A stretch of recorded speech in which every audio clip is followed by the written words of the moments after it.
It's so nice to come home from a short but well-deserved vacation. Let's see how my channel's been... Ah. Hi there. That's a much larger audience than I was expecting.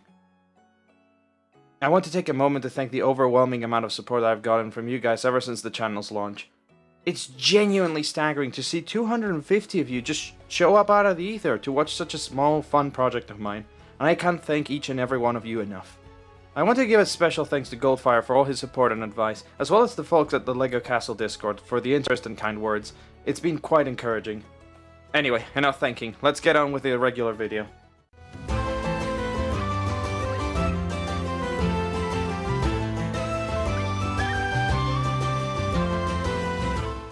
Hey people, I'm Gyojo and welcome to the BrikWars extravaganza. This time we're dishing out the goods in a mini power-packed episode we'll call Chapter Q. I'm a busy tiefling, your time is money, and some people can't sit through hours worth of videos to learn how to play the best wargame of the century. Instead, they just want to go straight into the bloody and gory action faster than the French knight's morale crumbles after having to cross some mud to get some poorly armored men with some of the cheapest weapons you can muster. This is why our Lord and Savior Mike Rayhawk himself blessed upon us the most fast-paced way to learn your yet-to-be-favored wargame in a quick and simple way, which even a 16th century Habsburg can understand with ease. So, QuikWars was created. It's basically the Usain Bolt of wargaming.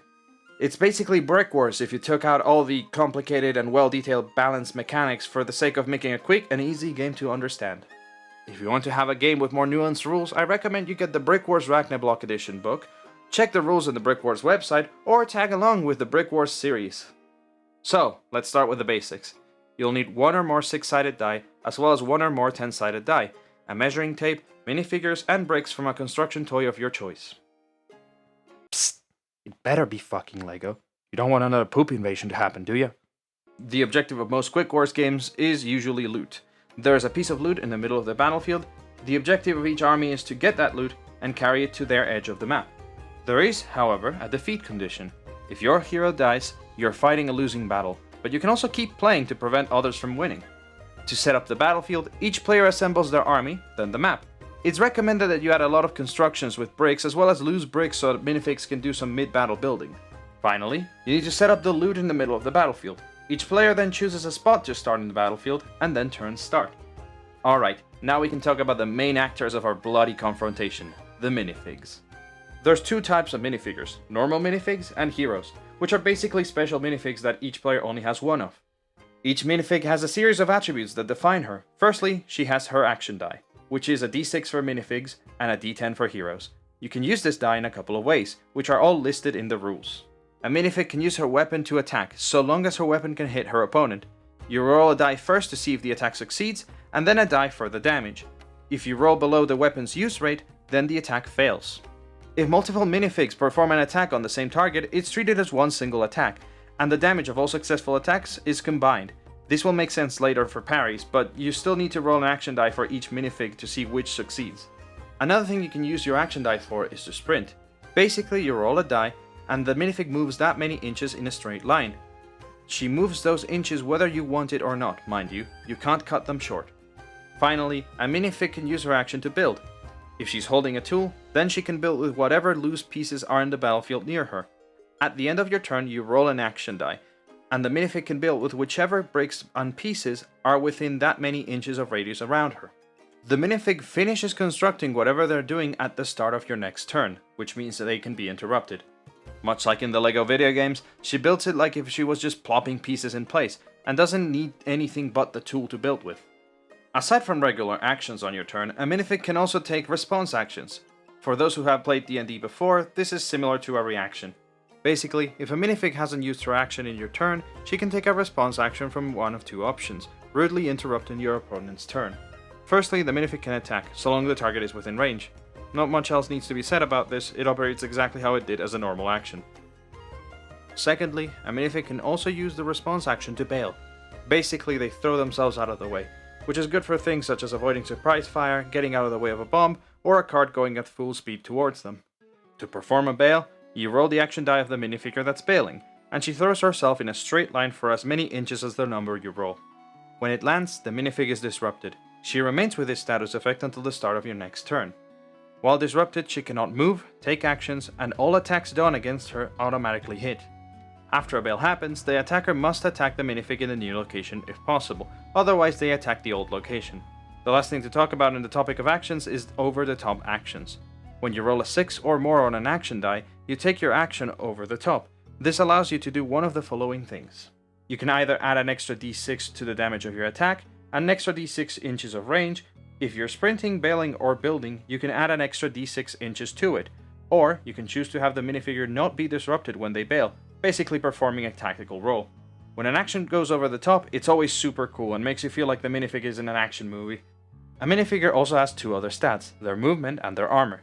The average minifigure moves at an impressive, gigantic, absolutely humongous length of 5 inches, and a hero minifigure moves at an unfathomably long 7 inches. They can also jump at a maximum height of 2 inches, which is, as guys tell women, a respectable size. Armor, on the other hand, is the number that your opponents need to beat on their damage roll to kill your minifig. The average minifig has 4 armor, and heroes have 2d6 instead. If a minifigure takes less damage than their armor from an attack, they survive unscathed. If they take more than that, they die. If a minifigure takes the exact amount of damage as their armor value, however, something bad happens instead. This can range from a deadly blow, causing the minifigure to die at the end of the current player's turn. The figure can also be disrupted, or one of the items she's holding can fly a number of inches equal to the action roll of the attack. Players can also agree on other bad things that can happen, depending on the context of the attack, which has to be simple, immediate, and unfortunate. So we've talked about the minifigs and what makes them. Now let's talk about the things that they'll use to enact the violence that they crave. To put it simply, there are 4 main weapons on QuikWars: melee weapons, ranged weapons, tools, and shields. A melee weapon deals the minifig's action die and damage, and has a use rate of 2. A use rate is basically the number you need to roll, or more, in order to not miss with the weapon. In this case, you miss only on a 1. Melee weapons have a range of whatever their weapon can touch physically. Ranged weapons, on the other hand, have a 6-inch range from the output of the weapon, and deal a d6 on damage. They have a use rate of 3, so they're slightly more likely to miss, but allow your minifigures to tackle threats from afar. Tools are basically worse melee weapons. They have a use rate of 3 and deal the action die of the minifigure -1. Tools still have a use for construction, however. Finally, we have shields. Shields allow minifigures to parry. A minifigure can only use a shield once per player turn and can parry a close combat attack. To perform a parry, in short, when a minifigure is hit with a close combat attack, you can roll her action die. This spends the action if they had one at the ready, but doesn't require an action to be used. If you roll a 2 or more, then the attacker rolls 1 less die on the damage roll. A minifig can also throw a weapon at another within a range of 3 inches, a use score of 3, and if it hits, it deals the weapon's melee damage. If you're throwing a bow, it'll use the tool damage instead. But obviously that makes the weapon be able to be picked up by other figs. Finally, counter-strikes. If a minifigure leaves the melee range of another, uses their action for something else other than close combat, or does an attack, the enemy figure can move an inch for free and attack it. We call this free inch the Angry Inch. Minifigures are nice and a good vessel for enacting horrifying violence. However, there's a minifig that stands above all of the others. These are the heroes.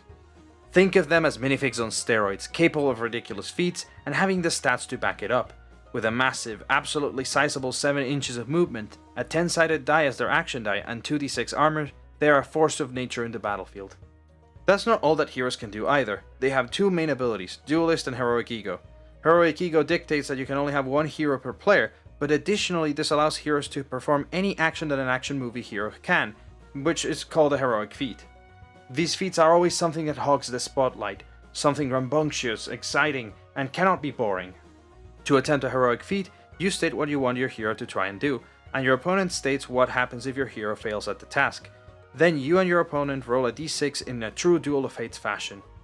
If you roll higher, then you win, and your hero pulls off her feat. If your opponent rolls higher, then your hero fails and whatever they said happens, happens. Another thing that the Heroic Ego grants them is the ability to employ red shirts. In short, your minifigs are obsessed with your hero and will throw themselves to save them of any potential danger. If any of your minifigs is within their movement distance of your hero and your hero is attacked, they can go, "Get down, Mr. President," and sacrifice themselves for them, taking the attack no matter how ridiculously powerful or piercing the attack should be. You can use this to your advantage to force minifigures out of cover, for example, by attacking the hero continuously. Dueling is the next feature that the heroes have. Basically, your hero gets to counterattack once with each weapon they have after they are attacked, if they survive, and allows them to parry with absolutely anything and everything they have. Finally, as stated prior, if your hero dies, then you cannot win. But that doesn't mean that you're out of the game. Your minifigs can still fight a losing battle, and can attempt to thwart other players' plans of winning. In fact, the game kind of helps you do this. See, after your hero dies, your minifigs can start earning bennies, basically points that can be spent on adding a d6 on whatever will do most harm, like a d6 on damage, a d6 on movement or attack range, a d6 on armor, or anywhere that an extra d6 will do most damage to the enemy. They are earned every time that one of your minifigs dies, or every time they kill a minifig or hero, and go away at the start of your next turn if you don't use them. The last part of the chapter is very important. We can't have a fight without structures and vehicles, and while BrikWars has a very in-depth, complex vehicle system, QuikWars elegantly solves it in a much simpler and easier way. All vehicles move 10 inches per turn so long as they have no part dragging on the ground, otherwise they move at 5 inches instead. They need to be at least 2 inches in size to carry anything meaningful like minifigs or weapons. They move around in whatever way makes sense for the vehicle and can only make one 90-degree turn every player turn. Additionally, they have to move at least their length in movement. All constructions have an armor rating of 4 since minifigs are building everything out of the same plastic they're made of. The player that owns the building decides how it's broken apart, and for every 4 damage that the building takes, you have to break off 1 inch of material. If a construction is unbreakable, then 4 points of damage disables it. Whatever it was able to do before, it can no longer do. And there you have it. These are all the rules necessary to play QuikWars, the action-packed, small cousin of BrikWars. Now you can assemble your armies, get your figs ready, and have them battle in any scenarios you want. I want to apologize for not making a video last week. This was supposed to be it, but I made a vacation trip to Amsterdam, and when I came back we were having nearly 40 degrees Celsius weather, which was making it quite hard for me to write, record, and edit all these videos. Especially when I have to turn off my fan and close my door so my mic doesn't pick up the ambient noise when I record. Nevertheless, thank you all for watching, and many thanks for the patience you guys have had on this semi-unexpected little break. I really appreciate it, and I hope you guys enjoy all the videos to come. But without further ado, this has been Gyojo, and I'll see you all next time.